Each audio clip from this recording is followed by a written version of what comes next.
Thanks for staying with us on Across Louisiana, Acadiana Style, brought to you by Melojoy, the original Cajun coffee.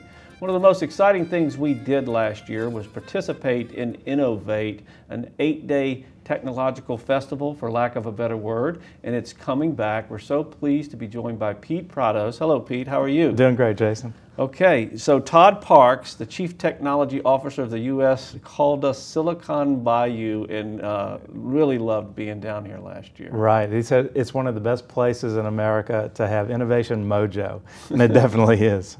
Okay, so it's back. It's a little earlier this year. I think it was in May last year, and I think it's in April. But tell folks what they can expect over these 8 days. Yeah, it's going to be a blast. We've got some great venues, some great speakers. We've got 4 different tracks, whether you're in the arts, business community, education, or healthcare.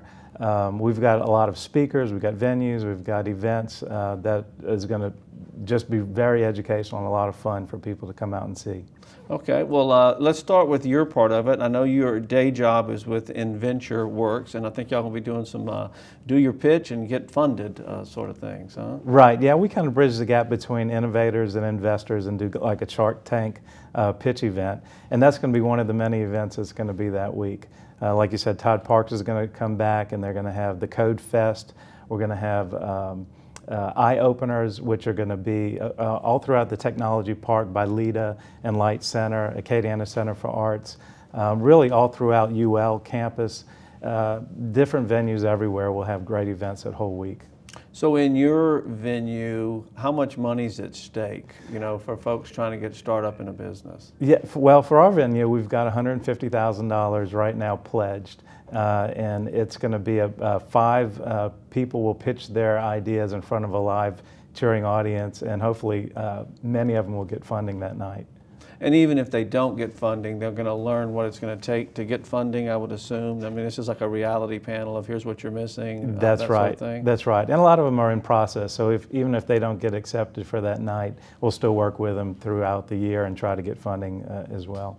We enjoyed Code Fest. Code Fest was an app writing contest that they locked themselves in a room for a couple of days. Is that doing the same sort of thing this year? Exactly. Todd Parks will come down, and I think they've got even more money on the line this year as well.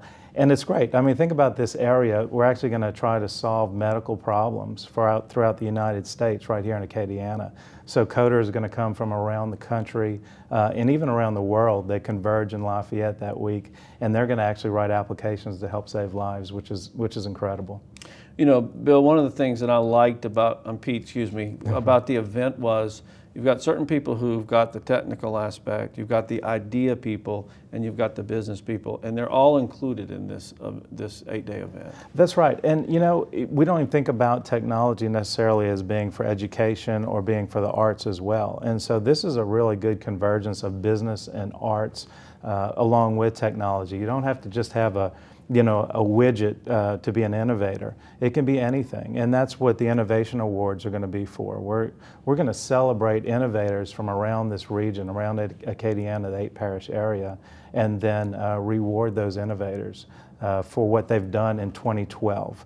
And that itself is going to be a great event. That is a new twist, I suppose, to this, right? Are the awards new this year? Well, there were a Lafayette Changer Awards, okay, and now they're part of INNOV8. So we're gonna be taking those on, and we've got Doug Hall, who's going to be a moderator, and he's actually going to do one of the days of INNOV8. He's got I went to a 3-day seminar with him, and he's incredible. He's funny. But he's actually sought out all over the world. He does consulting for places like Procter & Gamble and other large companies. And he's going to moderate the Innovation Awards, and we're going to pick the top innovators.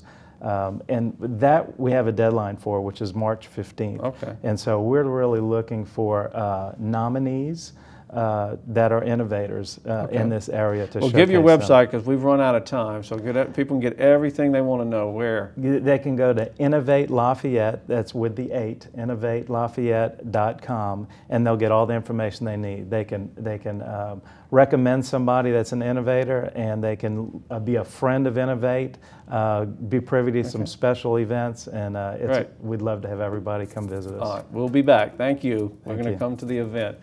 We're going to step away. When we come back, Bill Sumack from the Lafayette School System to talk about their golf tournament. Stay with us.